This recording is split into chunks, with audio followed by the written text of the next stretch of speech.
Hi children, welcome to maths class. ఈరోజు గణితంలో పొడుపు కథని అడగబోతున్నాను. రాధిక శ్రీదేవి ఇద్దరూ పోటీపడి 700 పువ్వులు కోసేనారు. ఇద్దరూ తాము కోసిన పూలల్లో సగం దానం చేశారు.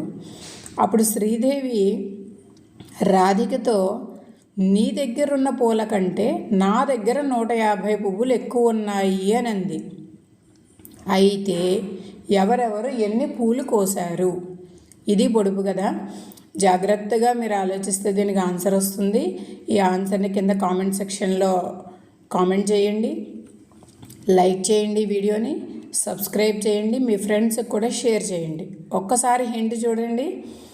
రాధిక శ్రీదేవి ఇద్దరూ పోటీపడి 700 పువ్వులు కోసారు. ఇద్దరూ తాము కోసిన పూలల్లో సగం దానం చేశారు. డియర్ చిల్డ్రన్, ఆలోచించి సమాధానం ఇవ్వండి. Thank you.